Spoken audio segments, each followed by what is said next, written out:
ಇರ್ತಕ್ಕಂಥವ್ರು fake marks card ಇರ್ತಕ್ಕಂಥವ್ರು ಈ ದೇಶದ ಪ್ರಧಾನಮಂತ್ರಿ ಆಗ್ಬೋದು, ಈ ದೇಶದ ವೋಟರ್ ಆಗಕ್ಕಾಗೋದಿಲ್ಲ ಅಂತ ನಾವು ಕೇಳಬೇಕಾಗುತ್ತೆ. ಆದ್ರಿಂದ ಎಸ್ಐಆರ್ ಮೂಲಕ ನೈಜ ಮತದಾರರನ್ನು ಕೈಬಿಡುವ ಪ್ರಯತ್ನ, ಬಿಜೆಪಿ ವಿರುದ್ಧ ಹರಿಪ್ರಸಾದ್ ಆರೋಪ.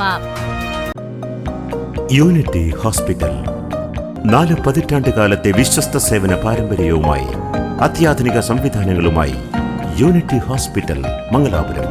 Phone 0824243155. Unity hospital. Expect life. ವಿಶೇಷ ಮತದಾರರ ಪಟ್ಟಿ ಪರಿಷ್ಕರಣೆ ಹೆಸರಿನಲ್ಲಿ ಬಿಜೆಪಿ ಹಾಗೂ ಆರ್ಎಸ್ಎಸ್ ನೈಜ ಮತದಾರರನ್ನು ಮತದಾರರ ಪಟ್ಟಿಯಿಂದ ಕೈಬಿಡಲು ಪ್ರಯತ್ನಿಸುತ್ತಿವೆ ಎಂದು ಕೆಪಿಸಿಸಿ ಅಧ್ಯಕ್ಷ ಬಿಕೆ ಹರಿಪ್ರಸಾದ್ ಆರೋಪಿಸಿದರು. ಮಂಗಳೂರು ನಗರದಲ್ಲಿ ನಡೆದ ಎಸ್ಐಆರ್ ಜನಜಾಗೃತಿ ಸಮಾವೇಶದಲ್ಲಿ ಮಾತನಾಡಿದ ಅವರು, ಪ್ರತಿ ವರ್ಷ ಜನವರಿಯಲ್ಲಿ ಮತದಾರರ ಪಟ್ಟಿ ಪರಿಷ್ಕರಣೆ ನಡೆಯುತ್ತಿತ್ತು. ಆದರೆ ಈಗಿನ ಎಸ್ಐಆರ್ ಪ್ರಕ್ರಿಯೆಯ ಮೂಲಕ ಕಾಂಗ್ರೆಸ್ ಬೆಂಬಲಿಗರ ಹೆಸರುಗಳನ್ನು ಮತದಾರರ ಪಟ್ಟಿಯಿಂದ ಕೈಬಿಡುವ ಸಂಚು ನಡೆಯುತ್ತಿದೆ ಎಂದು ದೂರಿದರು. ಸ್ವಾತಂತ್ರ್ಯ ಪೂರ್ವದಲ್ಲಿ ಸಾಮಾನ್ಯ ಜನರಿಗೆ ಮತದಾನದ ಹಕ್ಕಿರಲಿಲ್ಲ. ಕಾಂಗ್ರೆಸ್ ಪಕ್ಷವೇ ದೇಶದಲ್ಲಿ ಪ್ರಜಾಪ್ರಭುತ್ವ ವ್ಯವಸ್ಥೆಯನ್ನು ಜಾರಿಗೆ ತಂದಿದೆ. ಆದರೆ ಆರ್ಎಸ್ಎಸ್ ಮತ್ತು ಬಿಜೆಪಿ ಹಿಂದೂ ರಾಷ್ಟ್ರದ ಪರಿಕಲ್ಪನೆಯನ್ನು ಜಾರಿಗೊಳಿಸಲು ಪ್ರಯತ್ನಿಸುತ್ತಿವೆ ಎಂದು ಅವರು ಆರೋಪಿಸಿದರು.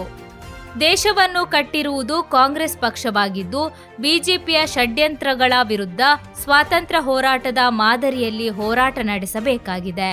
ದೇಶ ಇಂದು ಸಂದಿಗ್ಧ ಪರಿಸ್ಥಿತಿಯನ್ನು ಎದುರಿಸುತ್ತಿದೆ ಎಂದು ಅವರು ಹೇಳಿದರು.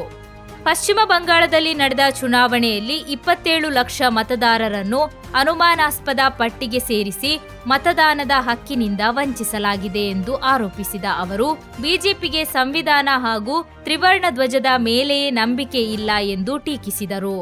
ನಕಲಿ ದಾಖಲೆಗಳಿರುವ ವ್ಯಕ್ತಿ ಪ್ರಧಾನಿಯಾಗಬಹುದು, ಆದರೆ ನೈಜ ದಾಖಲೆಗಳಿರುವ ವ್ಯಕ್ತಿಗೆ ಮತದಾನದ ಹಕ್ಕು ನಿರಾಕರಿಸುವುದು ಸರಿಯೇ ಎಂದು ಪ್ರಶ್ನಿಸಿದರು.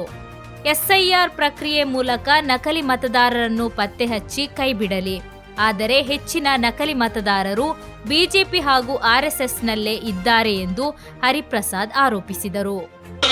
ನಮ್ಮ ಮುಂದೆ ದೊಡ್ಡ ಸವಾಲೇ ಇದೆ. ದೊಡ್ಡ ಸವಾಲು ಏನು ಅಂತ ಹೇಳಿದ್ರೆ, ಈ ದೊಡ್ಡ ಸವಾಲು ನಮ್ಮ ಹಕ್ಕನ್ನ ಬಿಟ್ಟುಕೊಳಿಸಲಿಕ್ಕೆ ಪ್ರಯತ್ನ ಮಾಡ್ತಾ ಇದ್ದಾರೆ ಭಾರತೀಯ ಜನತಾ ಪಾರ್ಟಿಯವರು.